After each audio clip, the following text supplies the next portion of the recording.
Hi, I'm Lily, and I'm 31 years old. I just got married to Larry, who is 9 years older than me. But let's go back a little, shall we?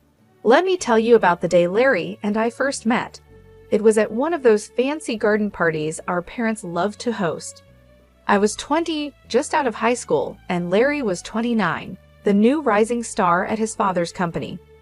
I remember him walking up to me with a glass of champagne in his hand. "Lily, right?" he asked, his voice smooth as silk. "I've heard a lot about you." I blushed, unsure of what to say. "And you're Larry. I've heard a lot about you too," I replied. He laughed, a sound that made my heart skip a beat. "Hopefully all good things," he said. We spent the rest of the evening talking, laughing, and, to my surprise, connecting in a way I hadn't expected. That night, our parents saw us together and started thinking about us getting married.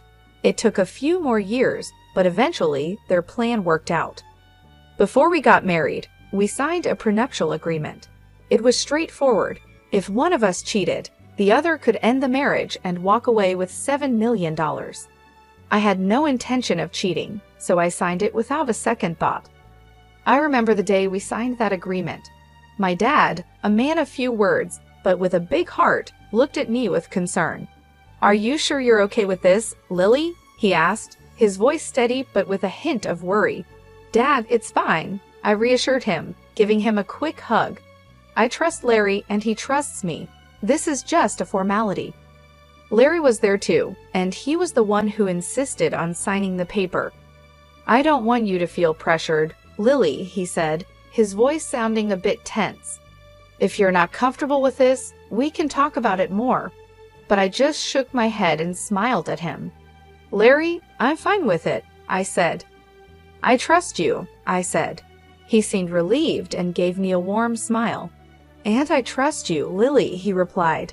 That was the beginning of our journey together. We got married in a grand ceremony that everyone talked about. I was excited about starting this new chapter in my life, completely unaware of the storm that was on the horizon. After the wedding, we moved into a beautiful house just outside the city. It felt like a dream come true living with Larry and waking up next to him every morning. He was sweet, caring, and for a while, everything seemed perfect. Our honeymoon was like something out of a fairy tale. We spent 3 weeks at a gorgeous beach resort, soaking up the sun and enjoying each other's company.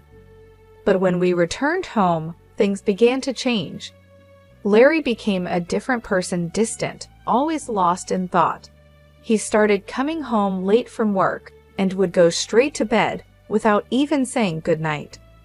We began sleeping in separate rooms, eating at different times, and barely talking to each other. One day, I decided to confront him. "Larry," I said, trying to keep my voice steady, "what's going on? You've been acting strange ever since we got back from our honeymoon." He looked at me, his eyes no longer filled with the warmth they once had. "I've just been busy with work, Lily," he replied, avoiding eye contact. "But we hardly talk anymore," I continued. "We're living like strangers in our own home." He sighed, running his fingers through his hair. "I know, Lily. I'm sorry. I'll try to make more time for us." But nothing changed. In fact, things got worse. Larry started coming home even later, sometimes not until the early morning. He stopped eating with me, and we barely saw each other. I began to have doubts. Was he seeing someone else? The thought made me feel sick, but I couldn't ignore the signs. I decided to confront him again. "Larry," I said one night when he came home late, "are you seeing someone else?" He looked shocked by my question. "What? No, Lily, I would never do that to you." "Then why are you always out? You never spend time with me," I said, tears filling my eyes.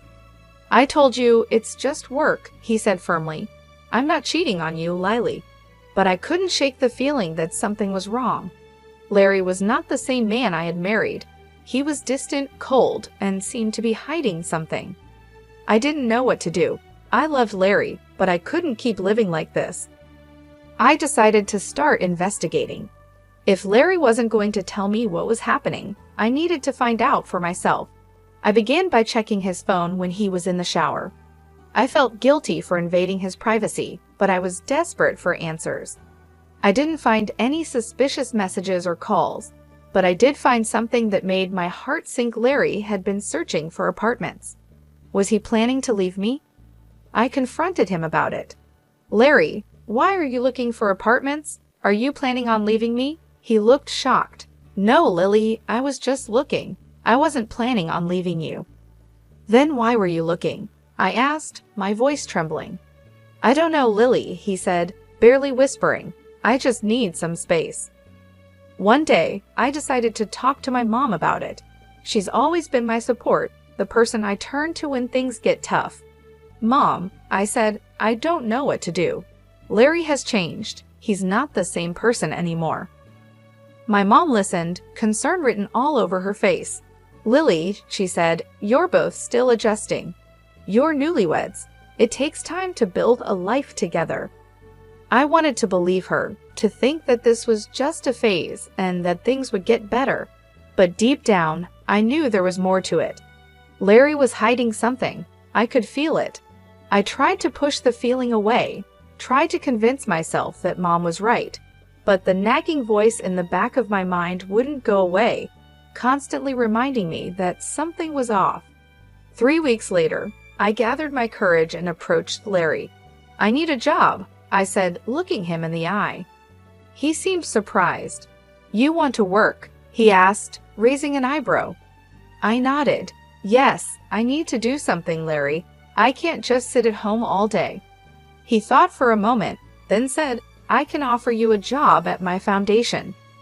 We help kids in tough situations. Would you be interested? I was surprised. Larry's foundation was well known for its work with children, and I had always admired what they did. Yes, I said without hesitation. I'd love to. Working at the foundation was a breath of fresh air. I was busy, and I was doing something meaningful. I met kids who were strong and resilient, kids who had gone through more hardships than any child should. It was heartbreaking, but also inspiring. The job kept me busy and helped me take my mind off the problems at home. Larry and I were struggling, but at least during the day, I had something else to focus on. The work was tough and emotionally draining, but it was worth it. I felt like I was making a difference, like I was doing something important. For the first time in a long while, I felt happy. But even then, I couldn't shake the feeling that something was wrong. Larry was acting strange and distant. I couldn't figure out what it was, but I knew something was off, and I was determined to find out. With a heavy heart full of questions and doubts, I decided to hire a private detective. I needed to know if Larry was cheating on me. It wasn't just about my pride. It was about my peace of mind. I couldn't live with constant uncertainty, always wondering what had gone wrong. There was also the prenup we signed before getting married. If Larry was cheating, it wouldn't just be a betrayal, it would be a costly mistake. I found a detective agency in the city run by a man named Tyler. He was an ex-cop, a seasoned veteran with a sharp eye and a no-nonsense attitude. I told him my story and my suspicions. He listened, his face expressionless. I'll do my best, Lily, he said when I finished, but I can't promise anything. If your husband is cheating, he's doing a good job of hiding it. I nodded, understanding. I just need to know, Tyler. One way or another, I need to know. I remember the day he came back to give me his report. His face was serious, his eyes filled with sympathy. I'm sorry, Lily, he said. I couldn't find any evidence that your husband is cheating on you. I felt a strange mix of relief and disappointment. Part of me was glad that Larry wasn't cheating, but another part of me was frustrated. If he wasn't cheating, then why did he leave? What was he hiding? Are you sure, Tyler? I asked, my voice barely above a whisper. There's nothing at all. Tyler shook his head. I'm sorry, Lily. I know this isn't what you wanted to hear. I thanked Tyler and paid him for his services. As I watched him leave, I felt a deep sense of loss. I was back where I started, with more questions than answers. One day, while I was working at a charity event, a new guy walked in. His name was John. He was handsome, with a smile that could light up the room. He was smart, with a quick wit and sharp mind. He was funny, with a sense of humor that made everyone laugh. He looked like a famous actor, with his chiseled features and striking good looks. In short, he was my ideal man. But despite being drawn to John, I couldn't shake off a feeling of unease. His arrival seemed too perfect, too convenient. I couldn't help but think about Larry and our prenup. If I was caught cheating, I'd have to pay a huge sum of $7 million. Could John be a trap set by Larry to catch me? I decided to hire Tyler, the private detective I had used before. I asked him to investigate John and see if he had any connections to Larry. Tyler agreed to take the case and started digging into John's past and connections. He followed him, watched his movements and interactions. Tyler was thorough, leaving no stone unturned. In the meantime, I tried to keep my distance from John. It was hard, especially since he was so charming and attractive, but I had to be careful. I couldn't afford to fall into a trap, not when so much was at stake. One day, John asked me out for coffee. I was torn. Part of me wanted to say yes, to get to know him better. But another part of me was scared, worried about what Tyler might find. "I'd love to, John," I said, trying to keep my voice steady. "But I'm really busy right now. Maybe some other time." John seemed disappointed but didn't push. "Sure, Lily," he said, his smile fading a bit. "Some other time." I felt a pang of guilt. What if I was wrong? What if John was just a nice guy, and I was letting my suspicions ruin something good? But I couldn't take the risk, not until I knew for sure. 5 days later, Tyler came to give me his report. His face was serious, his eyes hard. "I'm sorry, Lily," he said, "but your suspicions were right. John is working for your husband." I felt a rush of emotions, anger at Larry for trying to trap me, relief that I hadn't fallen for it, and sadness that John wasn't who I thought he was. But above all, I felt a sense of vindication. I wasn't imagining things, my suspicions were real. "Thank you, Tyler," I said, my voice catching with emotion. "You've done a great job." As I watched Tyler leave, I felt a strange sense of closure. I had dodged a bullet and avoided a costly mistake. But I also felt like I had lost something, the idea of the perfect man and the hope of finding love again. It was a hard truth to accept, but I wasn't going to let it bring me down. I was stronger than that. I was determined to move on and find happiness again. I didn't need an ideal man. I just needed someone who was real and honest, and I was going to find that person no matter what. Instead of sending John packing right then, I decided to take a different approach. I chose to play along and befriend him, all while keeping my behavior above board, so Larry would have no reason to accuse me of anything. John, however, took my friendliness as a sign of something more. He started to relax, thinking he had me fooled. The irony was that he was the one being played, but I didn't let him in on the secret. I couldn't risk him running back to Larry, so I kept up the act and maintained a friendly facade. One day, I decided to take things up a notch. I asked John to join me for lunch, making it sound like a casual discussion about charity work. He agreed, with a smug smile on his face, thinking he was making progress. We found a quiet spot in the cafe. "So John," I began, "how are you finding the charity work?" He shrugged, a confident look in his eyes. "It's good, different but good." "And Larry?" I asked, trying to keep my voice steady. "What do you think of him?" John looked surprised. "Larry? He's okay, I guess. Why?" I shrugged, trying to appear casual. "Just curious. He's a bit of a mystery, isn't he?" John laughed, clearly relieved. "Yeah, he can be hard to figure out." We continued chatting about work and life, and I made sure to keep my tone neutral, not giving him any reason to be suspicious. In the days that followed, I continued to play along, keeping up the friendly act, but never crossing the line. I was always on guard, always careful. It was a risky game, but one I was willing to play for now. One day, during one of our lunch meetings, John looked at me with a serious expression. You know, I've been thinking, John said. I raised an eyebrow, feeling a chill run down my spine. About what? I asked. He shrugged, looking uncomfortable. About us, about this thing between us. My heart skipped a beat. This was the moment I had been dreading. I forced a smile. And what is it that we have, John? He looked at me with a hopeful expression. I think we have something special. I felt a pang of guilt. John was falling into my trap, just as I had planned, but it didn't feel right. It didn't feel good. Still, I had to keep up the act, had to keep playing the game. So I smiled at John, a fake smile plastered on my face. Yes, John, I said, my voice barely a whisper. We do have something special. And just like that, the trap was set. The game was on, but at what cost? The Cold War at home with Larry was as icy as ever. We'd occasionally run into each other, exchange chilly greetings, and then retreat to our separate corners.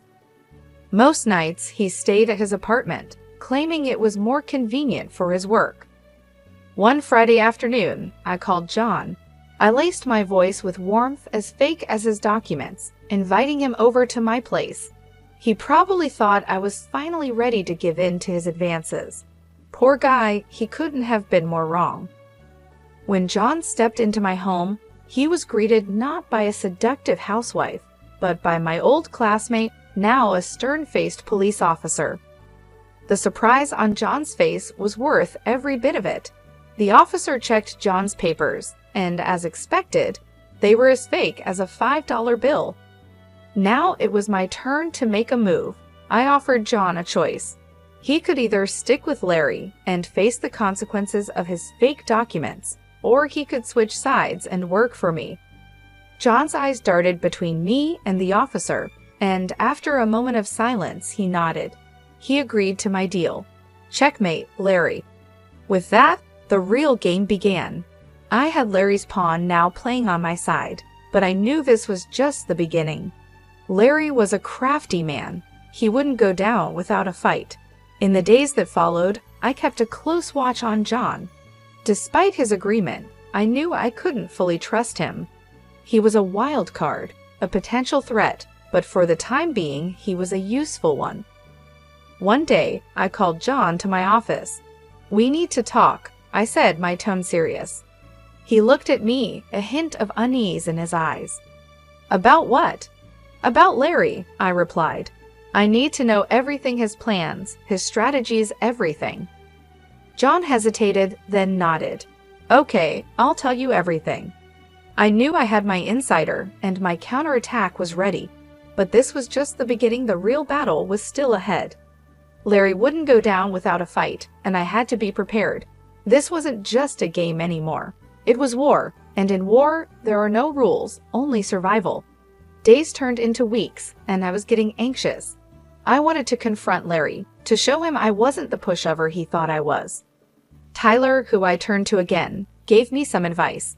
Push Larry, he suggested. Make him think you've fallen into his trap.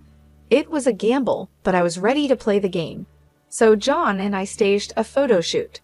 We posed in ways that could be seen as compromising, like proof of an affair, but we were careful. We kept the original photos, where everything was as innocent as a Friday school picnic. Once the photos were ready, I handed them to John. Give these to Larry, I said, passing him the envelope. Let him draw his own conclusions. John looked at me, concern on his face. Are you sure about this? He asked. Once you start this, there's no going back. I know, I replied, my voice firm, and I'm ready. The very next day, Larry was all smiles at dinner. He thought he'd caught me, that he had the upper hand, but he didn't say a word about it. I wasn't worried. I knew what was coming, and I was ready. Meanwhile, Tyler was on the case, digging up dirt on Larry and finding all the evidence we needed. He was good at his job, and I trusted him. Finally, Tyler called me. Larry's relaxed and has let his guard down, he said, his voice full of satisfaction. I've got him. I've got all the proof photos, videos, everything. I felt a surge of excitement. Good, I said, a smile spreading across my face. Let's bring him down. But I didn't confront Larry, not yet. I wanted him to think he was winning. I wanted to see the look on his face when he realized he'd been played. So I waited. I played the part of the dutiful wife, biding my time until Larry made his move. I knew what was coming, and I was ready. The clock was ticking towards the family dinner. I knew this was it, the showdown. Strangely, I felt calm. I was ready. The dinner was at Larry's parents' luxury mansion, a huge estate that screamed old money. Larry was there, of course, playing the role of the perfect son and husband. But I knew the truth, and soon everyone else would too. We were halfway through the main course when Larry cleared his throat and stood up, a smug smile on his face. "I have something to say," he announced, looking straight at me. He pulled out a set of photos of me with John and tossed them on the table like he was holding a winning hand. "Proof," he said, his voice full of triumph, "of my wife's infidelity." The room went silent. I could feel everyone's eyes on me, but I didn't flinch. I was ready for this. I calmly stood up and met Larry's gaze. "Yes," I said, my voice steady. "I know this man, but he's not my lover. He's an actor hired by you, Larry, to frame me." I pulled out my phone and pressed play. The room filled with John's voice, confessing everything. Larry's smile faded, and his eyes widened in shock, but I wasn't done. I pulled out my own set of photos and videos evidence of Larry's affairs. I tossed them on the table. "What about these, Larry?" I asked, my voice cold. "Can you explain them?" Larry stammered, trying to deny it, but the evidence was undeniable. His parents' faces turned to stone. My parents, who had been quiet until now, finally spoke up. "You ungrateful brat," my father roared at Larry. "We trusted you with our daughter, and this is how you repay us." Larry's mother was in tears. "How could you, Larry?" she sobbed. "How could you do this to us, to her?" The aftermath was swift. We divorced. Larry's parents, furious at their son's deceit, fired him from their company. His reputation was in ruins. As for me, I walked away with $7 million in compensation. Now, Larry is jobless, scrambling to piece his life back together, while I'm free. I'm enjoying the peace and quiet, the freedom from him. I won. I took on Larry and won. I outsmarted him and played his own game better than he did. And it feels good. It feels right.